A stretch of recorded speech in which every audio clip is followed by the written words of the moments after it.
श्री नवनाथ कथासार अध्याय 34. वीरभद्रांना जीवनदान दिले. श्री गणेशाय नमः. महादैत्यांच्या संगतीने युद्धामध्ये आपला वरदपुत्र जळून भस्म झाला म्हणून भगवान शंकरांना अनिवर दुःख झाले. वीरभद्राने गुण आठवून ते हुंदके देत रडू लागले. ते पाहून गोरक्षाचे हृदय कळवळले.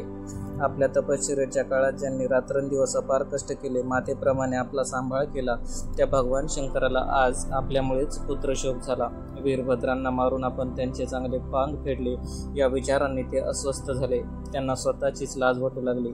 त्यांनी त्यांची क्षमा मागितली व म्हणाले, तात महाराज, मी वीरभद्रांना जिवंत करतो, तुम्ही मला त्याच्या अस्थी आणून द्या. तेव्हा ते म्हणाले, बस वीरभद्र जागृती स्वप्न सुपुतीत केवळ माझेच नामस्मरण करत असत, म्हणून मृत्यूनंतरही त्यांच्या वस्तीतून माझाच नामकोश ऐकू येईल. त्यानंतर त्यांनी युद्धभूमीवर जाऊन ज्या अस्थितून शिवजप ऐकू येत होता त्या अस्थी गोळा करून त्यांच्यापाशी आणल्या. तेव्हा त्यांनी संजीवनी मंत्राने त्यांना जिवंत केले. उठून ते उभे राहताच ते कुठे आहे माझे धनुष्यबाण विचारू लागले. तेव्हा शिवजींनी त्यांना शांत करून घडलेला सर्व प्रकार सांगितला. त्यामुळे त्यांच्या मनातील नाथविषयक द्वेषाची सर्व जळमटे निघून गेली. त्यांनी गोरक्षाचे आभार मानले, त्यांना प्रेमाने आलिंगन दिले. नाथजींनी वातचक्रात गरगर फिरणाऱ्या सर्व शिवगणांना खाली उतरवले. त्यानंतर हरिहरांसह वीरभद्र व समस्त शिवगणांनी त्यांना निरोप घेतला आणि स्वस्थाने प्रस्थान केले. मच्छिंद्रनाथांचा पूर्वदेहात प्रवेश. श्री गुरु मच्छिंद्रनाथांच्या भग्न देहाची प्राप्ती झाल्यानंतर गोरक्षांनी चौरंगीसह प्रयाग गाठले. तेथे शिवालयात वस्ती करून ते त्या शवाचे रक्षण करत राहिले. एके दिवशी त्रिविक्रमाच्या देहातील मच्छिंद्राची व त्याची गाठभेट झाली. आपल्या शिष्याला पाहून त्यांना अतिशय आनंद झाला. त्यांनी जवळ बसून त्यांची प्रेमाने विचारपूस केली. त्यांनी नाथजींना शवाविषयीची सर्व हकीकत सांगितली व 12 वर्षाची मुदत संपल्याची सूचना केली. ती मान्य करत ते म्हणाले, अजून काही दिवस थांबा. धर्मनाथांना गादीवर बसून मी लवकरच परत येतो.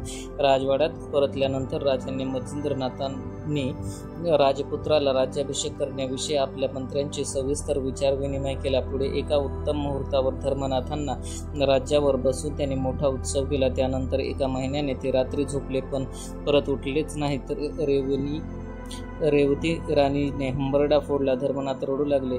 साऱ्या नगरात क्षणात शोककळा पसरली. हे व्रत कळताच गोरक्षाने नाथजींच्या भग्न देहावर संजीवनी प्रयोग करून तो पूर्ववत केला. त्रिविक्रमाच्या देहाचा त्याग केल्यानंतर मच्छिंद्रनाथ सूक्ष्म रूपाने शिवालयातच होते. त्यांनी त्यात प्रवेश केला आणि तत्काळ उठून बसले. तेव्हा गोरक्ष व चौरंगी यांना अपार आनंद झाला. त्यांना वंदन केल्यावर ते दोघेही त्यांच्यापाशी गप्पा गोष्टी करत बसले. त्रिविक्रमाच्या शवावर स्मशानभूमीतून अंत्यसंस्कार झाले तेव्हा ते तिथेही उपस्थित होते. त्यावेळी मच्छिंद्रांना पाहून ती राणीस मोठे आश्चर्य वाटले. पित्याच्या निधनाने धर्मनाथांना अतिशय दुःख झाले होते. दहनविधी झाल्यानंतर तिने त्यांना एकांतात नेले. त्यांना सर्व हकीकत नीट समजावून सांगितले आणि मच्छिंद्रनाथच तुमचे पिता जे आहेत हे पटवून दिले. ते ऐकून ते शांत झाले. त्यांनी शिवालयात जाऊन मच्छिंद्राची भेट घेतली व त्या तिघांनी राजवाड्यात घेऊन आले. ते यती वर्षभर येथे राहिले. त्यानंतर ते तीर्थयात्रेस निघाले. निरोप देताना मच्छिंद्रनाथांनी धर्मनाथाचे सांत्वन केले व म्हणाले, मी 12 वर्षांनी परत येईल आणि गोरक्षाकडून तुम्हाला योग दीक्षा देऊन माझ्याबरोबर घेऊन जाईन. तोपर्यंत तुम्ही राज्यभोग घ्या व आईची सेवा करून तिला आनंदात ठेवा. त्यानंतर गोरक्ष व चौरंगी यांच्यासह ते प्रवासास निघाले. माणिक अडबंगनाथ झाले. प्रयागावर निघालेले तीनही नाथ पुढे गोदावरी तीरी काठाने मार्गक्रमण करत असताना महानगरात आले.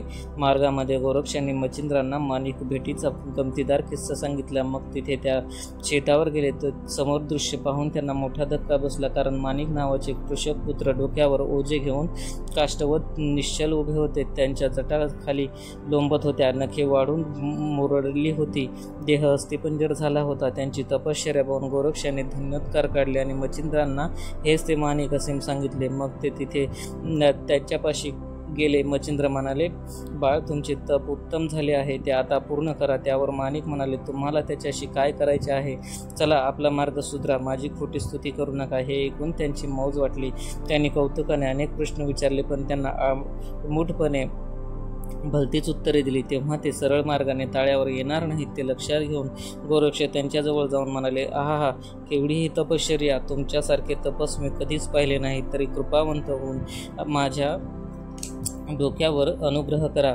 त्यानंतर त्याने सवयीप्रमाणे तरच दिले. म्हणाले, तुम्ही मात्र मला गुरु हो म्हणता, त्यापेक्षा तुम्हीच माझे गुरु का होत नाहीत? ते ऐकून गोरक्षांनी जशी तुमची इच्छा आहे अशी त्याचने त्यांच्या कानात मंत्रोपदेश केला. त्या उद्देशाने त्यांचे अज्ञान पटल दूर होऊन ते ब्रह्मस्वरूप झाले. त्यांनी तप सोडले आणि गोरक्ष चरणांना मिठी मारली. तेव्हा त्यांनी मंत्रशक्तीने भरलेली सिद्ध विभूती त्यांच्या अंगाला लावली. त्यामुळे ते सशक्त व टवटवीत दिसू लागले.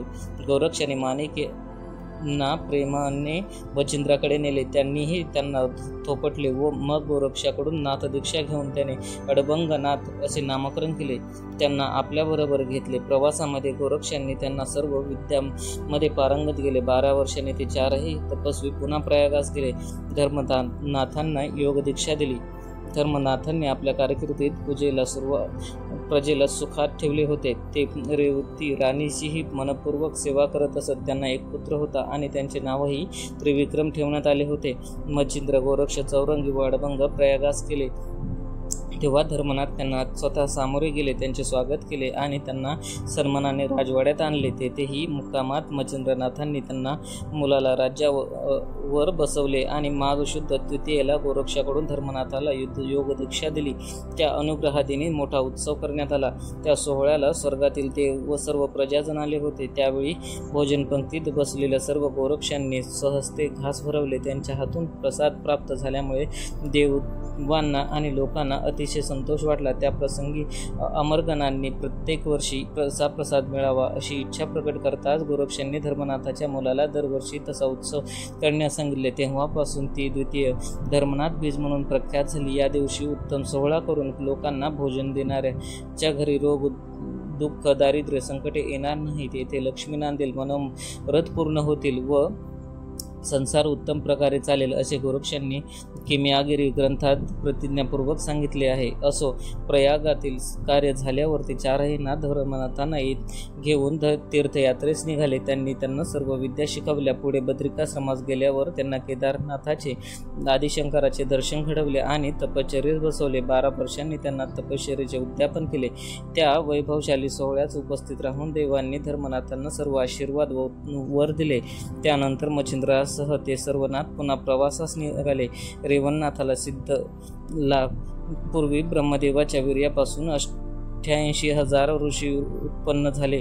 त्या वीर्याचा काही अंश रेवा नदीच्या काठावरील वाळूत पडला होता. कालांतराने त्यामध्ये चमस नारायणात संचार केला. तेव्हा त्या रेतीतच एक तेजस्वी बालक उत्पन्न झाले आणि वेळाने सारूप नावाचा एक शेतकरी पाणी नेण्यासाठी तेथे आला असता त्याला ते रडताना बालक दिसले. दया येऊन त्याने त्याला उचलले. तसे ते रडायचे थांबले. मग त्याने त्याच्या मातापित्याचा शोध घेण्याचा प्रयत्न केला, पण उपयोग झाला नाही. म्हणून त्याने त्याला घरी नेले आणि आपल्या पत्नीच्या स्वाधीन करून सर्व हकीकत सांगितली. या तेजस्वी बालकाला पाहून तिलाही खूप आनंद झाला. तिने त्याला दूध पाजले, नाव माखू घातले आणि पाळण्यात स्वतः मुलाशेजारीच निजवले. रेवती ती रेवेत सापडला म्हणून त्यांनी त्यांचे रेवण असे नाव ठेवले. रेवण हळूहळू मोठे होऊ लागले. 12व्या वर्षापर्यंत त्यांना शेती बरीचशी कामे येऊ लागली. एके दिवशी पहाटे ते आपल्या बैलाला चारण्यासाठी रानात नेत होते. योगायोगाने त्याच रस्त्याने श्री गुरु दत्तात्रय गिरणाराकडे जात होते. त्यामागून बैल येत आहेत हे पाहून ते थोडे वेळ थांबले आणि बैल पुढे जाताच त्यांच्या मागोमाग चालू लागले. त्यामुळे बैल बुजले आणि जोरात पळाले. त्यावेळी त्यांना आवरण्यासाठी धावलेले रेवण दत्तात्रयावर आदळले आणि ते दोघेही खाली पडले. त्यावेळी त्या महान तपस्वीच्या किंचित अंगस्पर्शाचा प्रभावाने त्याच्या अंतःकरणातील ज्ञानादीप एकदम प्रकाशित झाला. आपण परमज्ञानी आणि त्रैलोक्यात वंदनीय चमस नारायण आहोत, मग या भूलोकात ही कोणती कर्मे करत आहोत असा त्यांना प्रश्न पडला. तेवढ्यात श्रीगुरूंनी त्यांना विचारले, बाळ तुम्ही कोण आहात? तेव्हा त्याला नमस्कार करून ते म्हणाले, महाराज तुमच्या देहात 3 देवाचे अंश आहेत. त्यापैकी सत्वगुणी महापुरुष जो नारायण तो मीच आहे. मी साक्षात चमस नारायण असून या प्रपंचाच्या गर्तेत कापाड कष्ट करत आहे. तरी माझ्यावर कृपा करा, मला उपदेश देऊन मला सनात करा. त्याविषयी मी आपणास जाऊ देणार नाही. बोलता बोलता त्यांना एकदम रडू आले. त्यांनी श्रीगुरूंच्या चरणावर मस्तक ठेवले आणि आपल्या अश्रूंनी त्यांना अभिषेक घातला. त्यावेळी त्या भक्तिभाव पाहून दत्तात्रेयांना आनंद झाला. पण त्याचवेळी सत्यसमयी की याच्याकडे तप नाही, ज्ञान नाही, भक्ती नाही, वैराग्य नाही अशी स्थिती असताना पूर्ण कृपा केल्यास अनर्थ होईल. पुढे याचा अधिकार वाढला की अनुग्रह देता येईल असा विचार करून त्यांनी आपला वरदहस्त त्यांच्या मस्तकी ठेवला आणि प्रसाद स्वरूप एक सिद्धी देऊन त्यांचे समाधान केले. त्या लाभाने संतुष्ट झालेले रेवण बैलाला शोधण्यासाठी निघाले. तेव्हा दत्तप्रभूंनी पुढे प्रस्थान केले. अध्याय समाप्त. श्री गुरुदेव दत्त. नवनाथ महाराज की जय.